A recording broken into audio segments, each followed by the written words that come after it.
Guys Noor Ahmed அவரோட கெரியர்ல peak டைம்ல இருக்காரு சொல்லணும். இப்ப வேற லெவல்ல போலிங் போட்டிருக்காரு. அதை பத்தி இந்த வீடியோல. அதை தவிர மதிஷா பத்ரானாவோட அண்ட் ரீசெண்ட் டைம்ஸ்ல அவரோட போலிங் பெருசா சொல்லிக்கிற மாதிரி இல்ல. அதை பத்தி இந்த வீடியோல பார்க்கலாம். இப்ப வாங்க வீடியோக்குள்ள போலாம்.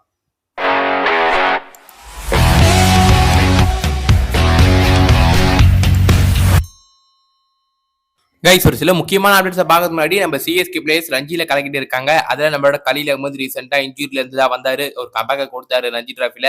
வேற லெவல்ல போலிங் பெர்ஃபார்மன்ஸ் பண்ணிட்டு இருக்காருங்க. அவருமே பார்த்தா ஒரு நல்ல ஃபார்ம்ல இருக்காரு. இது சிஎஸ்கேக்கு ஒரு பெரிய விஷயம் சொல்லணும். சிஎஸ்கேயோட ஃபாஸ்ட் பவுலர்ஸ் எல்லாருமே ஒரு நல்ல ஃபார்ம்ல இருக்காங்க சொல்லணும். எஸ்பெஷலி ஒருத்தரை தவிர அது யாருன்னு வீடியோட எண்ட்ல பார்க்கலாம்.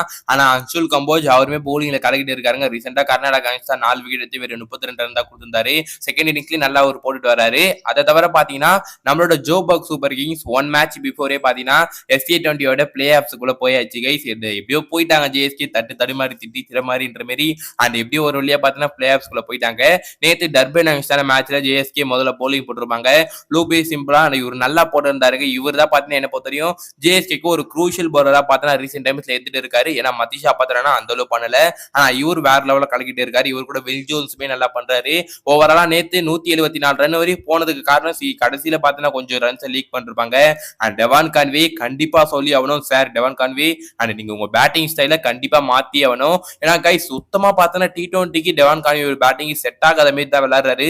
நம்ம பார்த்தா கான்வே வேற, இப்ப இவர் இருக்க கான்வே வேற. அவர் இன்ஜுரி ஏற்பட்டதுக்கு அப்புறம் விளையாடின 2 மேட்ச்ல பெருசா அவரால் எதுவுமே பண்ண முடியலங்க. அண்ட் இன்னொரு பக்கம் பாத்தீங்கன்னா அண்ட் ஜேஎஸ்கே இந்த மேட்சுமே நேற்று லூஸ் பண்ணியிருந்தாங்க. ஆனா டானவின் ஃபெரீரா அண்ட் கண்டிப்பா வேற லெவலில் ஒரு பெர்ஃபார்மன்ஸ் கொடுத்துருக்காதாங்க சொல்லணும் ஜேஎஸ்கே கோசம். ஏன்னா நேற்று மேட்ச்லயுமே அந்த மாதிரி அதிரடியா விளையாட்டுருப்பாரு.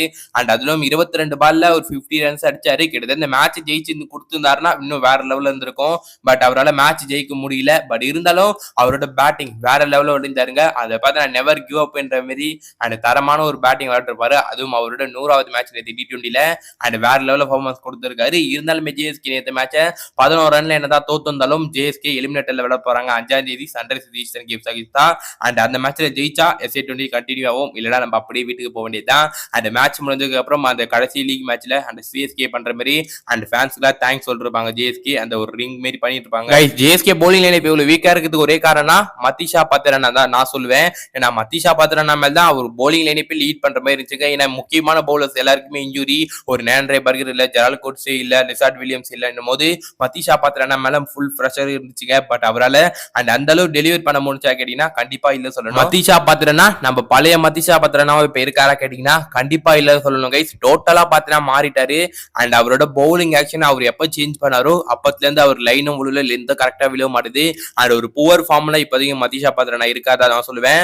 அண்ட் இதே ஃபார்ம் அவருக்கு ஐபிஎல் கண்டினியூனா சிஎஸ்கேவோட பிளே ஆஃப் வாய்ப்பை நம்ம மறக்க வேண்டியதா கைஸ். ஏன்னா சிஎஸ்கேவோட ஒரு முக்கியமான பவுலரா மதிஷா பத்ரானா இருந்திருக்காரு ரீசெண்ட் டைம்ஸ்ல.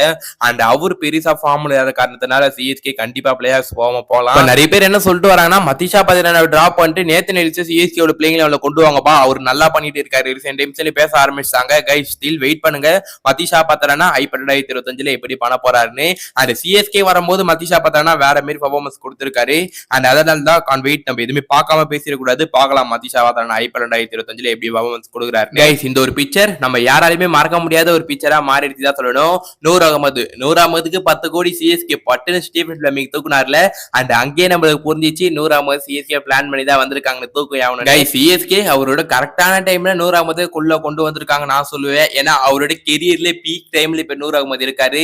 அண்ட் அதுவும் வேற லெவல்ல போட்டுட்டு இருக்காரு SA20ல. அண்ட் அதுமே சவுத் ஆப்பிரிக்கன் விக்கெட்ல அவர் அப்படி பண்றாருன்னா அப்ப நினைச்சு பாருங்க நம்ம சேப்பாக் விக்கெட்ல அண்ட் எப்படி இருக்க போகுது. வேற லெவல் எக்ஸ்பெக்டேஷன்ல நான் இருக்க நூர் அகமது பாக்கிறதுக்கு. அண்ட் கண்டிப்பா நூர் அகமது சிஎஸ்கேக்கு எல்லா மேட்சஸ்ல விளையாட வருங்க. எல்லா விக்கெட்ல அவரால் நல்லா பண்ண முடியும். அண்ட் ஒரு மிஸ்ட்ரி ஸ்பின்னர் வேற சிஎஸ்கேல லாங் டைம்க்கு அப்புறம் ஒரு லெக்கி பாத்தீங்கன்னா ஃபாரின் பிளேயர் விளையாட போறோம். அண்ட் அதுவே பாத்தீங்கன்னா எக்ஸ்பெக்டேஷன்ஸ்ல வேற லெவல்ல இருக்கு.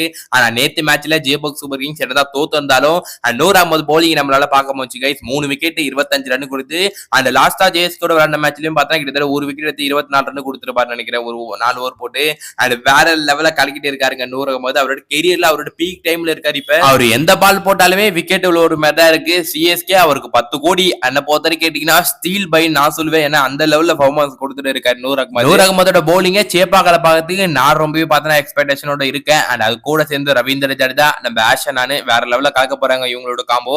அந்த பாபம் கைஸ் எப்படி பண்ண போறாங்க அந்த ஐபிஎல் 2025. அப்ப இந்த வீடியோ இன்னொரு லைக் கொடுங்க. மறக்காம நம்மளோட கிரிக் சேனலுக்கு புதுசா இருந்தீங்கன்னா இன்னும் சப்ஸ்கிரைப் பண்ணுங்க. அப்ப இன்னும் சந்திக்கும் வரை உங்களது விடைபெறுவது நான் உங்கள் ஹரி.